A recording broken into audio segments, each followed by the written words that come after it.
और महाराष्ट्र की सियासत से जुड़ी इस वक्त की बहुत बड़ी खबर आपको बता दें। महाराष्ट्र में आज अहम बैठकों का दिन है। महाराष्ट्र के मुख्यमंत्री एकनाथ शिंदे ने शिवसेना की आज एक अहम बैठक बुलाई है। इस बैठक में शिवसेना के सारे नेता और सांसद शामिल होंगे। ये बैठक वर्ली के NSCI डोम में 11 बजे बुलाई गई है। खबर यह है कि इस बैठक में बातचीत का एजेंडा सीट शेयरिंग का रहेगा। इसके साथ ही राज ठाकरे की दिल्ली में हुई अमित शाह से मुलाकात के बाद एनडीए में शामिल होने पर भी चर्चाएं और ज्यादा गर्मा गई हैं।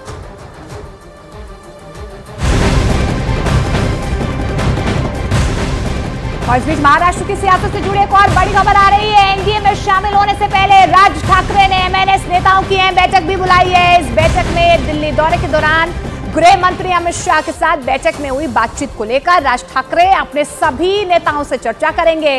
इस बैठक के बाद ही यह फैसला होगा कि एनडीए में MNS शामिल होगी या नहीं। और सूत्रों के मुताबिक अमित शाह के साथ बैठक के दौरान राज ठाकरे की तरफ से शिरडी और दक्षिण मुंबई 2 लोकसभा सीटों की मांग की गई थी। हालांकि बीजेपी ने उन्हें 1 लोकसभा सीट देने के पक्ष में मन बनाया है।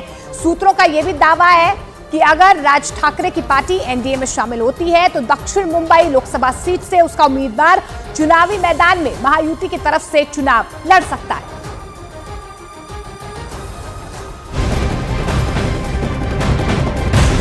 और इस बीच आपको बता दें, महाराष्ट्र में महाविकास अघाड़ी से जुड़ी है बड़ी खबर सामने आ रही है। महाराष्ट्र की 48 लोकसभा सीटों पर सीट शेयरिंग फॉर्मूले की आज महाविकास अघाड़ी घोषणा कर सकती है। बड़ी खबर सूत्रों से मिली जानकारी के मुताबिक महाविकास अघाड़ी के बड़े नेता शरद पवार, उद्धव ठाकरे और कांग्रेस के नाना पटोले आज एक प्रेस कॉन्फ्रेंस के जरिए सीट शेयरिंग और उम्मीदवारों के नामों का आधिकारिक ऐलान कर सकते हैं। हालांकि इसमें वंचित बहुजन अघाड़ी के अध्यक्ष प्रकाश अंबेडकर इसमें शामिल होंगे या नहीं होंगे, इस पर अब भी सस्पेंस बरकरार है।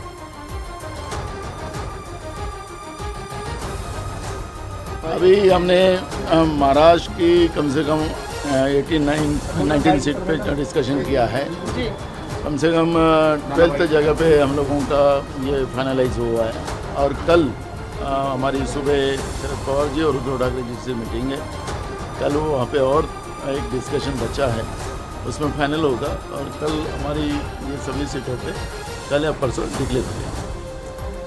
तो महाविकास अघाड़ी का प्लान तैयार है। सीट शेयरिंग को लेकर आज ऐलान भी हो सकता है, लेकिन सूत्रों के मुताबिक एमवीए ने सीट शेयरिंग का जो नया प्लान तैयार किया है, आपको ग्राफिकली समझाने की कोशिश करते हैं। अगर ये फॉर्मूला तय हुआ है तो कैसे?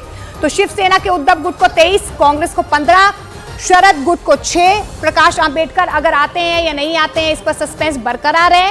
तो इस तरीके से जो है फॉर्मूला, यानी कि 4 सीटें उनके खाते में जा सकती हैं। शरद पवार की एनसीपी गुट 6 और वंचित बहुजन अघाड़ी 4 सीटों पर लड़ेगी। अगर प्रकाश अंबेडकर एमवीए के साथ नहीं आते हैं तो उद्धव गुट 23, कांग्रेस 18 और शरद पवार गुट 7 सीटों पर चुनाव लड़ेगी।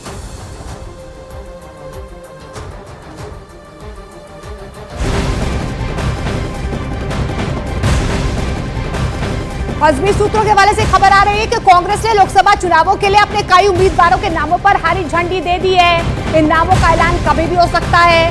कांग्रेस की केंद्रीय चुनाव समिति ने गुजरात की 10 सीटों, महाराष्ट्र की 7 सीटों और राजस्थान की 7 से 8 सीटों पर अपने उम्मीदवारों के नाम लगभग तय कर लिए हैं। महाराष्ट्र के सोलापुर से पूर्व गृह मंत्री सुशील कुमार शिंदे की बेटी प्रणिति शिंदे का भी नाम तय माना जा रहा है। वहीं भंडारा गोदिया से नाना पटोले का नाम लगभग तय माना जा रहा है। खबर यह भी है कि अकोला से अभय पाटिल और नांदेड़ लोकसभा सीट से वसंतराव चौहान के नाम पर मुहर लग रही है।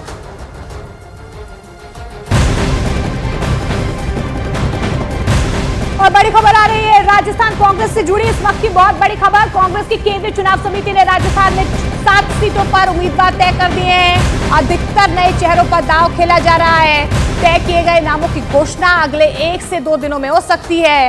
हालांकि कांग्रेस की केंद्रीय चुनाव समिति ने 8 सीटें होल्ड कर दी हैं।